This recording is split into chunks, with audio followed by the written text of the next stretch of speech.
Welcome friends. Today we are going to discuss the April 2020 bulletin issued by Institute of Company Secretaries of India for you CS ET student, Company Secretary Executive Entrance Test student.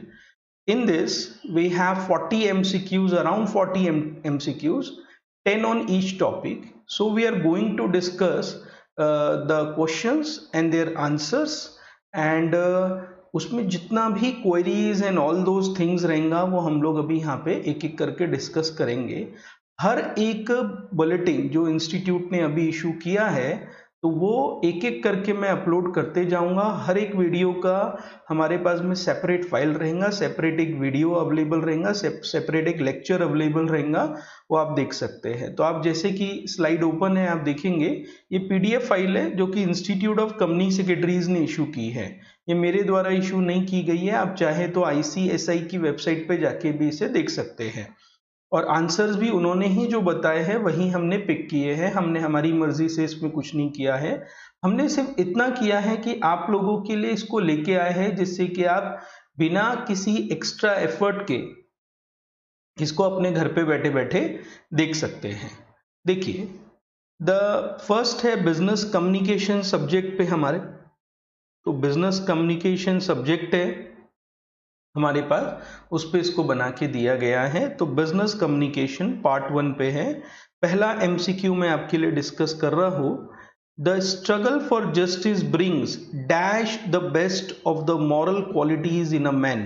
मतलब जो justice के लिए जो struggle रहती है, हाँ वो उस और जो फिल इन द ब्लैंक है उसको पूरा करना है। तो वहां पे बहुत इजीली आप देख सकते हैं, the struggle for the justice brings out the best of the moral qualities in man. तो जब मैं इसको पहली बार पढ़ रहा था तो वैसे ही मुंह से निकल गया कि आउट ही आएगा वहां पे जो है। तो मैंने आपके लिए जो है, आप ये यहाँ पे देखेंगे मैंने इसको हाईलाइट भी करके रखा है आउट करके, ठीक है। क्योंकि आप अगर देखेंगे the struggle for the justice brings forward the best of the moral qualities in man, कुछ सूट नहीं होता। The struggle for justice brings about the best of the, वो भी ठीक नहीं है। तो ज्यादा अप्रोप्रिएट इन तो है ही नहीं, ज्यादा अप्रोप्रिएट आउट था, तो उसको टिक कर लिया है हमने, उसको पिकअप कर लिया है हमने, ठीक। अच्छा, give the synonymous for the synonym for the following word pensive. Pensive का बेसिकली मतलब होता है सोचना, विचार करना, है ना। तो यहाँ पे हमने हाईलाइट किया है आपके लिए कि थॉट जो है, थॉटफुल जो है, उसका मतलब आता है सैड, उसका मतलब नहीं आता है। तो हम लोग सिमिलर वर्ड देख रहे हैं, पेंसिव की जगह पे हम लोग थॉटफुल को भी लिख सकते हैं।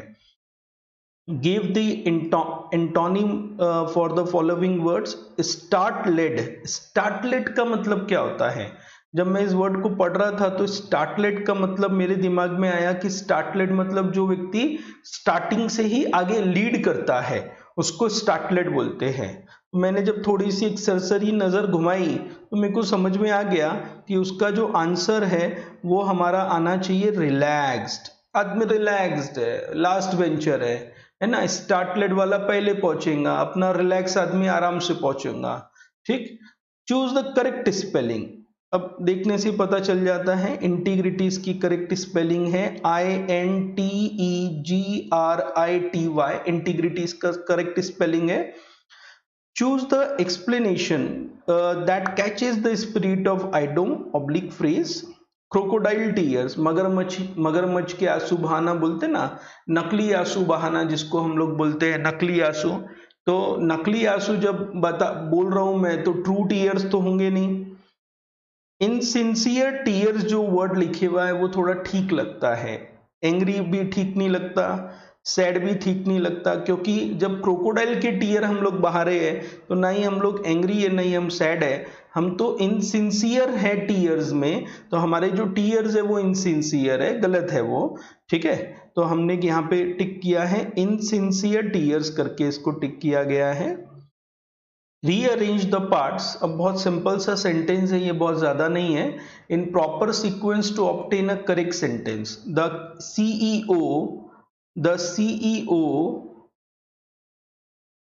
CEO of the making right decision. अब ये सेट नहीं होता, the CEO of the making, was not scared, ये लगता है कुछ तो भी बीच का है, and despite a loss in profit. तो मेरे को ना ये सेंटेंस पढ़ के ये बात समझ में आई कि द सीईओ मैं पहले लिख देता हूं, the CEO,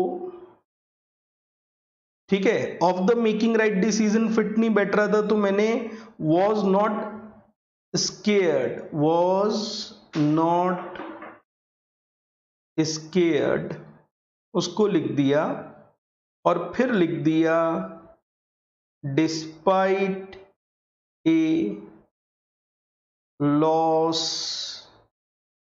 in, was not scared, ठीक, एक मिनट इसको वापस से थोड़ा सा लिख लेते हैं, was not scared, was not scared, हम लोग ने द सीईओ हमने लिखा है, वॉज नॉट स्केयर्ड बोल दिया है, ठीक है, वॉज नॉट स्केयर्ड बोल दिया है।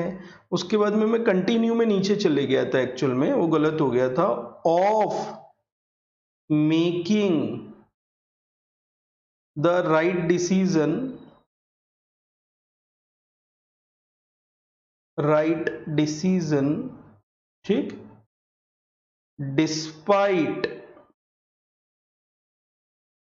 ए लॉस इन प्रॉफिट। तो आप अगर अच्छे से देखेंगे तो द सीईओ हो गया वन, वॉज नॉट स्केयर्ड ये वाला जो सेंटेंस हो गया हमारा थर्ड, एक तीन, ठीक है। उसके बाद में of making the right decision जो है ये हमारा हो गया थर्ड पोजीशन पे, तो ये सेकंड नंबर का था, और डिस्पाइट ए लॉस ये हमारा 4 हो गया, मतलब 1 3 2 4 हमारा आंसर है। 1 3 ये नहीं बैठता, 1 2 ये नहीं बैठता, 1 3 2 4 ये हमारा राइट डिसीजन आया है। तो हमने इसको पहले से टिक करके रखा था आपके लिए, तो यहाँ पे 1 3 2 4 हमारा राइट डिसीजन है।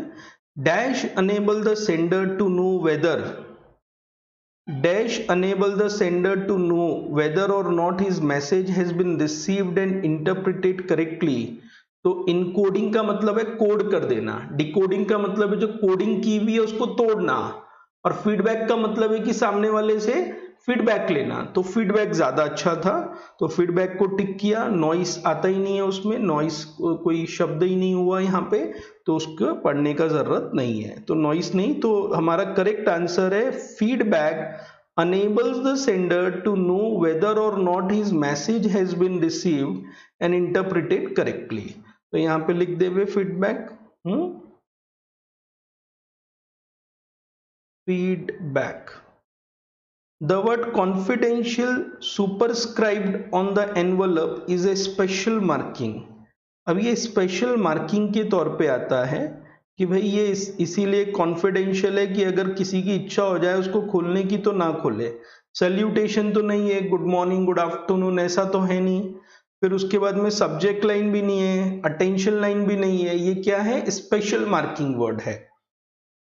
Email can be filtered using dash option, email can be filtered using dash option which prevent unwanted mail from entering your inbox।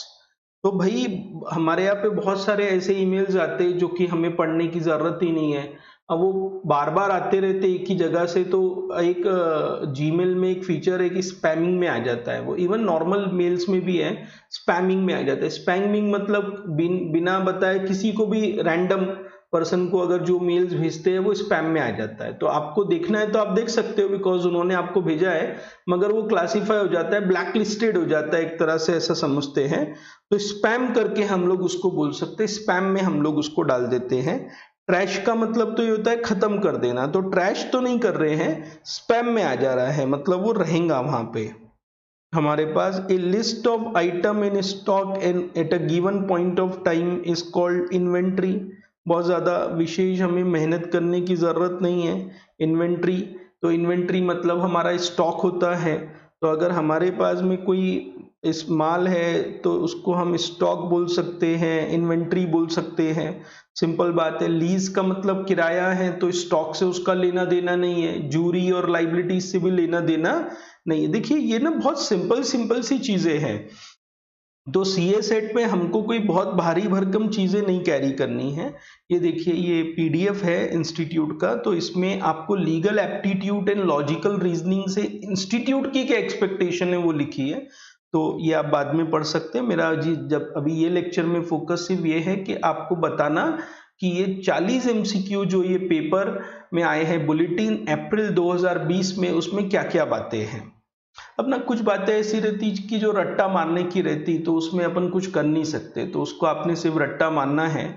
जैसे कि ये पहला एमसीक्यू हमारे पास में है, article dash of the Indian constitution discuss the concept of right of equality. तो ऐसा कौन सा आर्टिकल है जो राइट ऑफ इक्वालिटी की बात करता है, तो वो आर्टिकल बात करता है आर्टिकल 14। कौन बात करता है? आर्टिकल 14। मैंने नीचे भी लिख के दिया है, हाईलाइट किया है। अब इसका क्या लॉजिक, इसका कोई लॉजिक नहीं, आपको याद है तो आप लिख दो, अदरवाइज आपको नहीं पता चलेगा वहां पे। The article is related with abolition of untouchability. ऐसा कौन सा आर्टिकल है जो अनटचेबिलिटी से रिलेटेड होता है, तो हम लोग बोलेंगे आर्टिकल 17। इसका भी कोई लॉजिक नहीं है, ये फैक्ट्स है। तो आर्टिकल 17 जो है वो एबॉलिशन ऑफ अनटचेबिलिटी से रिलेटेड होता है।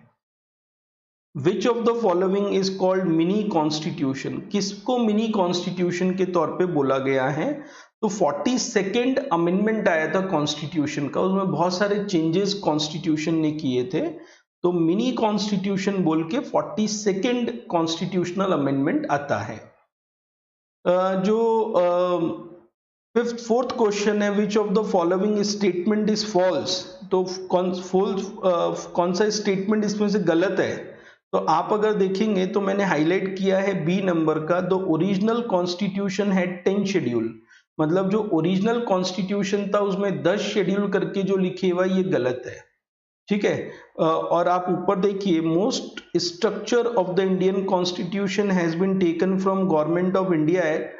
तो ये कुछ बातें कुछ लेवल पे सही है कि हाँ 1935 का जो गवर्नमेंट ऑफ इंडिया एक्ट था उस पर बहुत सारी बातें इंडियन कॉन्स्टिट्यूशन में आई है।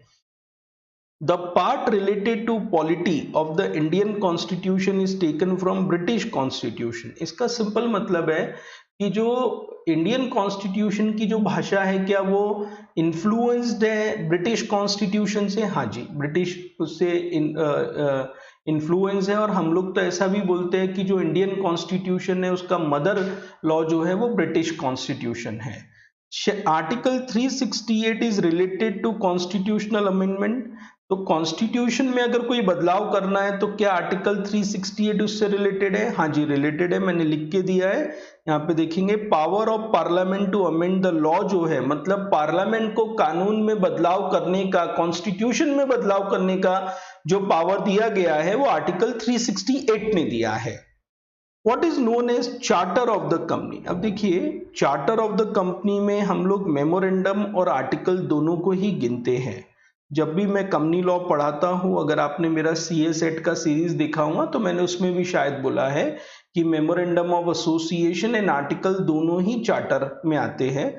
बट बड़ा भाई कौन? मेमोरेंडम है। तो जब इसको आप पढ़ेंगे तो आप देखेंगे कि दोनों में से एक को लेना है, तो आप बड़े भाई को ले लो, that is memorandum of association जो है वो कंपनी का चार्टर डॉक्यूमेंट है, मतलब कंपनी इसके हिसाब से ही चलती है। Which of the following feature is not essential for contract. तो आप देखेंगे कि कॉन्ट्रैक्ट को राइटिंग में हो भी सकता है, नहीं भी हो सकता है, ऐसा जरूरी नहीं है कि राइटिंग में होना ही चाहिए। मगर कॉन्ट्रैक्ट में अगर आप देखेंगे तो आपको फ्री कंसेंट होनी जरूरी है, लॉफुल कंसिडरेशन होना जरूरी है, लॉफुल ऑब्जेक्ट होना जरूरी है, and not declared expressly void जो है वो भी होना जरूरी है, मतलब वो वॉइड नहीं डिक्लेयर होना चाहिए। तो ये तीन बातें तो जरूरी है, राइटिंग जरूरी है नहीं। तो वहां पे बोला है कौन सी चीज नॉट एसेंशियल है, तो राइटिंग जरूरी नहीं है, कॉन्ट्रैक्ट लिखत में होना चाहिए ये जरूरी नहीं है। मैं तो 99% बोलता हूं कि 99% कॉन्ट्रैक्ट या 99.99% कॉन्ट्रैक्ट जो भारत या इस देश में या पूरे वर्ल्ड में बनते हैं वो विदाउट लिखावट के होते हैं। A person who is the husband of my son's sister is my dash। A person जो कि who is the husband of my son's sister, मतलब एक जो ए पर्सन जो कि हस्बैंड है ऑफ माई सन्स सिस्टर, मेरी सन की, मेरे बेटे की जो सिस्टर है उसका हस्बैंड है, वो कौन है? वो मेरा सन इन लॉ हो गया भाई, वो मेरा दामाद हो गया, ऐसा हम लोग बोल सकते हैं। सन इन लॉ मतलब दामाद, दामाद। एक व्यक्ति है जो कि मेरे हस्बैंड के बेटे की सिस्टर का पति है, तो वो कौन हो गया? वो मेरा दामाद हो गया, माई son sister.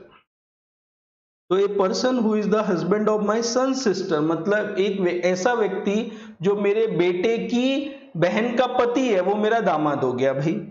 In a row of trees, तो एक रोज है ट्रीज की, ऐसा बोल लेते हैं।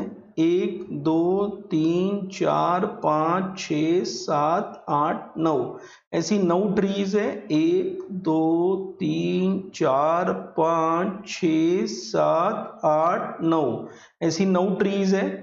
हाउ मेनी ट्रीज और 1 tree is the fifth of either side, मतलब एक ट्री ऐसी है जो कि फिफ्थ है, कहीं से भी गिन लो। तो यहां से अगर गिनेंगे तो ये फिफ्थ है, और यहां से गिनेंगे तो 1 2 3 4 5, यहां पे भी फिफ्थ है। तो वहां पे कितने आइटम हमको होना, कितनी ट्रीज होना? 9 ट्रीज हमको होना। लुक एट दिस सीरीज 12 11 13 12 14 13, तो 12 11, 12 के बाद उसने एक डिजिट कम किया तो 11 आया, 11 से 2 बढ़ाया तो 13 हुआ, फिर एक कम किया, फिर 2 बढ़ाया, फिर 13 आया, एक कम किया, तो फिर यहाँ पे 2 बढ़ाएंगे। तो एक था जो संख्या है उससे एक कम किया, फिर उससे 2 बढ़ाया, फिर उससे एक कम किया, फिर 2 बढ़ाया, फिर उससे एक कम किया, फिर 2 बढ़ाएंगे, 15 हो जाएगा ये। तो यहाँ पे ऐसी ही हम लोग लॉजिकल रीजनिंग जब अप्लाई करते तो ऐसी आंसर आ जाता 15 इसका answer. Which word does not belong to others, मतलब इनमें से ऑड वन क्या है? तो देखो टायर, टायर, स्टीयरिंग व्हील और इंजन, ये तीनों ही जो शब्द है ये आपके कहीं ना कहीं कार के ही पार्ट्स है, मगर कार एक बड़ी चीज हो गई, तो ये तीनों ही वर्ड जो है ये पार्ट्स में आता है, और कार एक पूरी की पूरी साबुत कार आ जाती है। तो आपका जो आंसर है वो 10C आता है। यहाँ पे हमारा जो है क्या आएगा? 10C आएगा। तो ये भी हमारा एक लीगल एप्टीट्यूड कंप्लीट होता है। अब हमारा जो पेपर हम लोग करेंगे वो इकोनॉमिक एंड बिजनेस एनवायरनमेंट पे करेंगे। उसके बारे में अगेन बहुत सारी बातें दी है, वो हमें अभी नहीं पढ़ना है।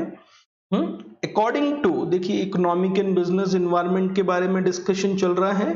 According to dash other things being equal, इसको अदर थिंग रिमेन कांस्टेंट भी बोलते हैं। If price of commodity falls, मतलब जो भाव है किसी वस्तु का गिरा है तो क्वांटिटी बढ़ती है, उसकी डिमांड बढ़ती है, ठीक है, बढ़ती है। If the price of commodity rise, उसका भाव बढ़ा तो उसका डिमांड कम होता है, क्वांटिटी विल डिक्लाइन। ये कौन बोलता है? ये हमारा जो है लॉ ऑफ डिमांड बोलता है। कौन बोलता है? लॉ ऑफ डिमांड बोलता है। एवं ये आ जाता है, ये 12वीं कक्षा का नॉलेज लेवल है कि हम लोग इसमें बोल सकते हैं, इसको लॉ ऑफ डिमांड बोलेंगे हम लोग, जो है क्या बोलेंगे? लॉ ऑफ डिमांड बोलेंगे। When a small change in price of a product, next question देख रहे हैं, question 2, when a small change in price of a product cause a major change in its demand, it is said to be perfectly elastic demand. मतलब अगर थोड़ा सा भाव में बदलाव किया और डिमांड बहुत ज्यादा बढ़ गई है तो हम लोग उसको क्या बोलते हैं? Price perfectly elastic demand. ठीक, तो परफेक्टली इलास्टिक डिमांड करके उसको हम लोग बोलेंगे। मतलब उसका ना भाव जो है, भाव का इंपैक्ट बहुत आता है। ऐसा कहाँ होता है? शक्कर में होता है। शक्कर में 1 रुपए भाव कम हो गया तो डिमांड जबरदस्त बढ़ जाती है, ऐसा है। तो शक्कर में कमाई 1 रुपए की एक्चुअल में।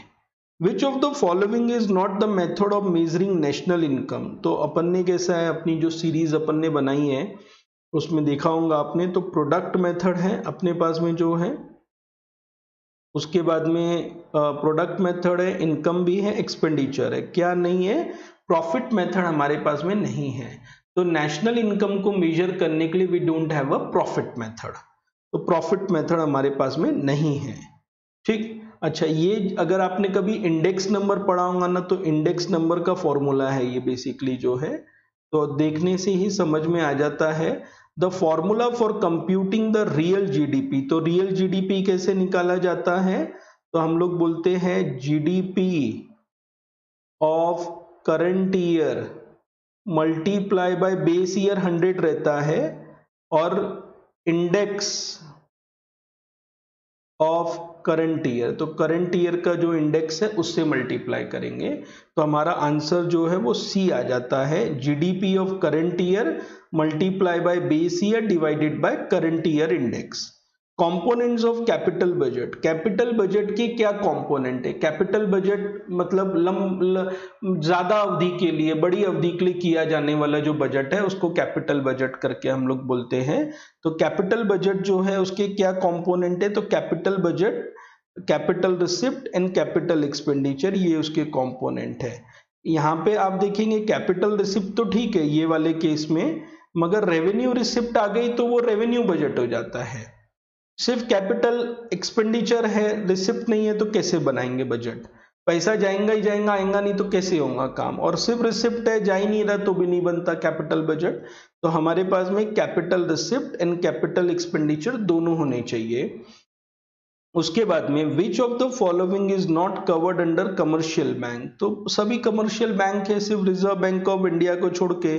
रिजर्व बैंक ऑफ इंडिया जो है सबका माई बाप है, मतलब जितनी भी बैंकिंग सिस्टम है इंडिया में, अभी तो गवर्नमेंट ने नोटिफिकेशन ला के जो है वो भी कर दिया है कि जो ये कोऑपरेटिव बैंकिंग सिस्टम्स है उसको भी इसके अंतर्गत ला दिया गया है, तो उसको भी ला दिया गया है यहाँ पे जो है। तो हमारे पास में जो आंसर है वो क्या है, वो हमारे पास में जो आंसर है वो है रिजर्व बैंक ऑफ इंडिया जो है वो इसका आंसर है। Dash is aimed at promoting export of services from India by providing duty scrip credit for eligible export। मतलब ये एक स्कीम का नाम आपसे पूछ रहे हैं कि ये स्कीम कौन सी है जो कि गवर्नमेंट ऑफ इंडिया ने लॉन्च की है जिससे कि सर्विसेज का एक्सपोर्ट बढ़े। तो इसमें ना आपको पहले से अगर जानकारी है तो आपको नाम याद रहेगा, आप टिक कर दो, और अगर नहीं तो आज अपन एमसीक्यू सॉल्व कर रहे हैं उससे भी आपको नाम याद आ जाता है। तो इसका नाम क्या है, इसका नाम है services export from India scheme. तो services export from India scheme इसका नाम है। Dash could be in the form of either established business operation or by entering into joint venture by mergers and acquisition building new facilities। इसका मतलब क्या होता है, foreign direct investment जो है मतलब बाहर के लोग इंडिया में पैसा लगाते हैं, और वो किस पॉइंट से पैसा लगाते हैं इसको हम लोग बोलते हैं एफडीआई। तो एफडीआई में वो लोग क्या करते हैं, एफडीआई में could be in the form of either establishing business operation, मतलब एफडीआई करके वो या तो इंडिया में अपना बिजनेस ऑपरेशन एस्टेब्लिश करते हैं या किसी के साथ में जॉइंट वेंचर करते हैं, entering into joint venture by mergers and acquisition building new facilities, और या नई फैसिलिटीज लगा के। Which of the following is are the component of business environment, तो कौन सा component है business environment का, देख लो समझ लो। business जो है कोई भी एक चीज से नहीं होता, सब चीज वहां पे होनी चाहिए। तो आपके पास में जब component of business environment बोलूं तो political component भी है, इकोनॉमिक एनवायरनमेंट भी है, सोशल एनवायरनमेंट भी है। तो ऑल ऑफ द अबाउ जो है वो इसका आंसर है। तो जब मैं बोलता हूं कि बिजनेस एनवायरनमेंट, तो बिजनेस एनवायरनमेंट में सभी चीजें होनी चाहिए, पॉलिटिकल, इकोनॉमिकल और social. The competition commission of India was established under dash, तो कंपटीशन कमीशन ऑफ इंडिया ज्यादा सोचने की जरूरत नहीं, कंपटीशन एक्ट 2002 में बनाया गया कानून था, उसके तहत बनाया गया था। अब आप हमारे पास में जो नेक्स्ट पॉइंट है वो करंट अफेयर्स पढ़ने के ऊपर में है। तो हम करंट अफेयर्स पढ़ रहे हैं यहाँ पे, जो कि मात्र 15 मार्क्स का आता है। अगर आप देखेंगे तो पहले जो 3 सब्जेक्ट मैंने पढ़ा वो 35 मार्क के थे, तो 105 होता है, ये अकेला 15 मार्क के लिए आता है। ठीक, नीचे में देखेंगे इसमें 15 एमसीक्यूज आते हैं आपके पास में। करंट अफेयर्स करके पेपर 4 है हमारे पास में, इसके साथ में वाइवा भी रहता है, वो इसके बाद की गाइडलाइन में है, तो एक बार वो भी डिस्कस कर लेंगे आज जो है। तो G20, तो G20 summit 2019 was held in which of the country. अब रट्टा मारने वाला काम है, इसमें कोई लॉजिक नहीं है। जापान में हुआ था 2019 का G20, खत्म बात। Who is the current chief minister of Madhya Pradesh. अब जब मैं इसको सॉल्व कर रहा था तो मेरे दिमाग में एक तो कमलनाथ साहब आ रहे थे क्योंकि वो अभी अभी गए हैं, और एक शिवराज सिंह तो पहले भी थे और अभी भी है, वो भी आ रहे थे। तो मैंने जब सोचा तो मेरे दिमाग में एक बात आई कि यार पहले तो अभी बीजेपी की सरकार है तो वो कमलनाथ क्यों बोलेंगे। दूसरी बात ये अप्रैल में इशू हुआ था, तो फिर मेरे को लगा कि वो जो सरकार गई थी वो सरकार गई थी मार्च में, तो मैंने इसमें शिवराज सिंह चौहान को टिक किया, और जब मैंने आंसर को देखा कि मेरा सही है या नहीं है तो वो सही था। The legislative assembly of which among the state has become the paperless. अब मुझको ऐसा लगता था कि आंध्र प्रदेश होगा, मगर इसका सही आंसर अरुणाचल प्रदेश है। तो जो इसकी जो असेंबली है, लेजिस्लेटिव असेंबली, वो जो है अरुणाचल प्रदेश जो है वो पेपरलेस चली गई है। Who is the current speaker of Lok Sabha. बहुत सिंपल बात है, ओम बिरला है, कोटा से है, इनकी कॉन्स्टिट्यूंसी जो है। India has been ranked at which position in the list of world largest economies as per IMF। अब ये भी रट्टा मारू काम है।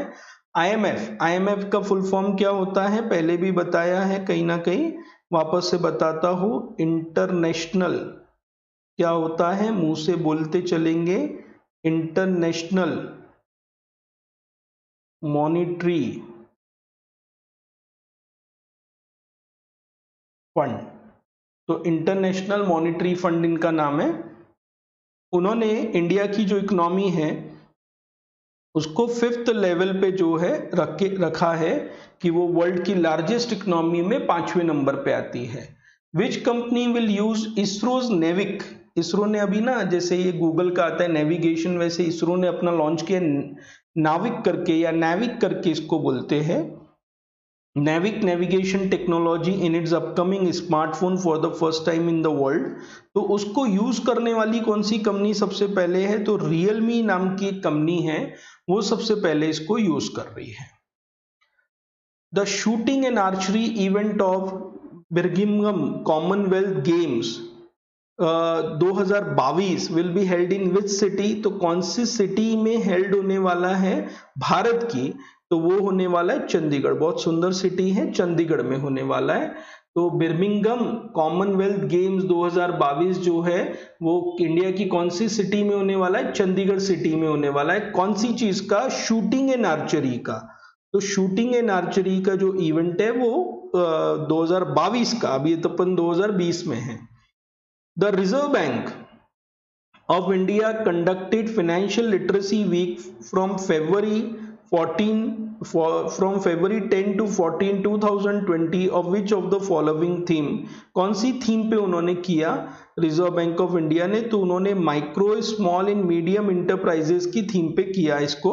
तो ये भी रट्टा मारने का काम है, अगर आपको मालूम है तो आप अच्छे से लिख देंगे इसको। तो the Reserve Bank of India conducted the financial literacy week from February 10 to 14 2020 on which of the following three, micro small and medium enterprises, MSME बोलते हैं इसको। Which place won the best स्वच्छ आइकॉनिक प्लेस अवार्ड इन स्वच्छ Bharat mission 2000 mission award. तो Vaishno Devi temple जो है, जय माता दी, तो वैष्णो देवी टेम्पल में हुआ था और वैष्णो देवी टेम्पल को अवार्ड दिया गया था इनके द्वारा। देखिए आंसर भी नीचे दो लोग देते हैं, तो कहीं आपको कोई कंफ्यूजन हो तो आप उसको पता कर सकते हो। तो वैष्णो देवी में जय माता दी, वहां पे इन्होंने स्वच्छ भारत अभियान में इन्होंने बोला है कि आइकॉनिक स्वच्छ प्लेस। वैसे तो तिरुपति भी बहुत स्वच्छ है, अच्छी जगह है, कभी जाके आइए। Who among the following conferred Padma Vibhushan award 2020। तो पद्म विभूषण जो है 2020 में किनको दिया गया था, तो पद्म विभूषण जो है, जो अभी गुजर गए अरुण जेटली साहेब, उनको पद्म विभूषण दिया गया था। ये भी देखो रट्टा मारने वाली चीज है, इसमें कोई नॉलेज, मतलब ऐसा कोई बहुत ज्यादा समझ आ जाएगा ऐसा नहीं है, रट्टा मारना है जस्ट। तो 2020 का पद्म विभूषण अरुण जेटली साहब को मिले हुआ है। अब आते हैं हम लोग how to prepare for viva and mock question. तो मॉक क्वेश्चन और वाइवा से कैसे किस तरह से उसकी तैयारी करे, तो सीएस एग्जीक्यूटिव में वाइवा दिए हुआ है, वो आपको बोलना पड़ता है वहां पे जो है। In CS executive entrance test, CS EET जिसको बोलते हैं, जिसकी तैयारी आप कर रहे हैं, पार्ट बी ऑफ पेपर 4, मतलब जो करंट अफेयर का पहला पार्ट तो अभी डिस्कस हो गया, और बी जो पार्ट है, and viva voice of current affairs and viva voice comprises of viva voice. Candidate basic communication skill are tested through Viva voice through very basic question that is being asked in common parlance. For example, why do you want to pursue CS course? तो वो viva voice में पूछा जाता है कि आप company secretary क्यों करना चाहते हैं। Viva voice helps in building self confidence, तो सेल्फ कॉन्फिडेंस को बिल्डअप करने के लिए वाइवा अच्छा है, बोलना पड़ता है वहां पे। आर्टिकुलेशन स्किल्स, कुछ चीजों को बना के बेहतर तरीके से प्रेजेंट करने के लिए। Public speaking skills and vocabulary, keeping in view the relevance of communication skill in today's business scenario and the need for the future company secretary to be well versed with the communication skill। तो जो हमारे company secretaries है वो आने वाले समय में बेहतरीन कम्युनिकेशन स्किल्स के से सजग रहे, इसके लिए वाइवा वॉइस लाया गया है। The paper 4 of CSET has included viva voce portion, तो उसमें वाइवा वॉइस पोर्शन है पेपर में। It is to be noted that viva voce no domain knowledge will be tested, मतलब आपको कंपनी सेक्रेटरी से रिलेटेड नॉलेज नहीं पूछा जाएगा, कंपनी लॉ नहीं पूछेंगे, तो उसमें आपको घबराने की जरूरत नहीं है। अकाउंट्स नहीं पूछेंगे, कॉस्टिंग नहीं पूछेंगे, ठीक। It has been included to test the basic communication skill of the candidate, तो आपकी बेसिक कम्युनिकेशन स्किल कैसी है वो पता करने के लिए। How well a candidate is in communicating his thoughts and ideas, तो जो कैंडिडेट है वो अपने थॉट को कैसे प्रेजेंट करता है वहां पे, उस बारे में बात होने वाली है। In order to prepare for the Viva voice, a candidate may do the following। तो अगर अपने को वाइवा वॉइस के प्रति तैयार रहना है तो क्या क्या करना चाहिए। तो सबसे पहली बात देखो, उन्होंने बोला है कि आप लोगों ने जो है इंग्लिश पेपर को पढ़ना है। ये तो मैं 50 बार बोल चुका हूँ कि इंग्लिश न्यूज़पेपर को पढ़ना है, मिरर के सामने प्रैक्टिस करना है इंग्लिश में बोलने की, मतलब आप कांच के सामने खड़ी हो इंग्लिश में बोलिए। इंग्लिश न्यूज चैनल्स को आपने देखना है, और द कैंडिडेट में quickly sequence the thought and may present their answers to question and that are being asked, मतलब कैंडिडेट जो है अपने थॉट को किस तरह से प्रेजेंट कर सकता है उस बारे में बात होती है। Some of the mock question that student में प्रैक्टिस आर इज अंडर, तो कुछ क्वेश्चन जो है जो स्टूडेंट प्रैक्टिस कर सकते हैं। तो उन्होंने यहाँ पे क्या बोला है कि सबसे पहले तो इंग्लिश न्यूज़पेपर पढ़ो, like times of India, economics times, business standard, statesman, telegraph, business line etcetera, and read the newspaper in front of mirror के सामने पढ़ो, to observe his or her expression while reading the newspaper and the fluency in reading। Practice in front of mirror of speaking in English about himself herself for 5 minutes about introducing himself, मतलब कांच के सामने खड़े हो जाओ और अपने आप को बोलिए। भाई जैसे हम लोग भी अभी ये वीडियो लेक्चर सीरीज बनाते हैं तो हमको भी थोड़ी सी प्रैक्टिस करनी पड़ती है। Herself by mentioning his or name, अपना नाम बताइए, अपने बारे में बताइए। About family members, what their parent do, about school hobbies, what they want to be in future, ठीक है, क्या करना चाहते हैं आगे। इंग्लिश चैनल को फॉलो करें, follow English news channel anchors on how they read or present the news items. The candidate में quickly sequence the thought and में present their answers to question that are being asked, तो जो candidate है वो अपने thought को कैसे अपने क्वेश्चंस और आंसर्स में प्रेजेंट कर सकता है वो भी देखना बहुत जरूरी है। Some of the mock question that student में प्रैक्टिस आर, तो कौन से मॉक क्वेश्चन जो है 6 क्वेश्चन इन्होंने दिए हैं। Why do you want to join the company secretary course, आप कंपनी सेक्रेटरी क्यों ज्वाइन करना चाहते हैं। What is the current state of Indian economy, Indian economy का करंट स्टेट ऑफ अफेयर, मतलब कैसी है इंडियन इकोनॉमी अभी। टेल अस अबाउट योरसेल्फ, आप अपने बारे में बताइए। जैसे मैं मेरे बारे में बोलूं कि मैं कंपनी सेक्रेटरी हूँ, नागपुर में रहता हूँ, मारवाड़ी हूँ, मैंने कॉस्ट अकाउंटेंसी भी की हुई है, मेरे को साइकिल चलाना बहुत अच्छा लगता है, मेरे को गार्डनिंग बहुत अच्छी लगती है, योगा मेरे को बहुत अच्छा लगता है। ऐसा 2-4 बातें बताइए अपने बारे में। What are the goals of your life, अपनी लाइफ के गोल्स क्या है ना, जियो और जीने दो मेरी लाइफ का गोल है। What are your strength and weakness, आपकी स्ट्रेंथ एंड वीकनेस क्या है, can you briefly explain the role of company secretary in a company? तो कंपनी सेक्रेटरी का क्या रोल होता है कंपनी में, वो भी आपने बताना है। तो ये लास्ट पेज था। अब इसके बाद में पलटाएंगे तो हमारे इंस्टीट्यूट का मोटो है, ये आप याद रख लीजिए, बार बार आपको पूछा जाएगा कि मोटो क्या है हमारे इंस्टीट्यूट का। सत्यवंद धर्मचर, speak the truth, abide by the law. तो कंपनी सेक्रेटरी ने सच बोलना है और लॉ के साथ में खड़े रहना है। विजन क्या है? To be a global leader in promoting good corporate governance. तो गुड कॉर्पोरेट गवर्नेंस को बढ़ावा देने के लिए ग्लोबल लीडर बनना है। Mission to develop high calibre professionals facilitating good corporate governance. तो हाई कैलिबर प्रोफेशनल्स जो कि कॉर्पोरेट गवर्नेंस में बहुत अच्छे हो, उनके लिए बनाना है। ठीक, तो ये जो था ये हमारा अप्रैल 2020 का जो बुलेटिन था सीए सेट का, जो इंस्टीट्यूट ने इशू किया था उस बारे में था। ये यहाँ पे कंप्लीट होता है। इसमें 40 एमसीक्यू हमने डिस्कस किया और वाइवा वॉइस के बारे में डिस्कशन किया, विजन मिशन मोटो के बारे में डिस्कस किया। ये याद रखना जरूरी है तीनों चीजें, मोटो विजन मिशन जो है। इसके अलावा और एक कुछ वीडियो लेक्चर्स आपको और मिलेंगे जिसमें आपको जो है मई के और जून के भी बना के मिलेंगे, तो आप उसको सर्च कर लीजिए, मिल जाएगा।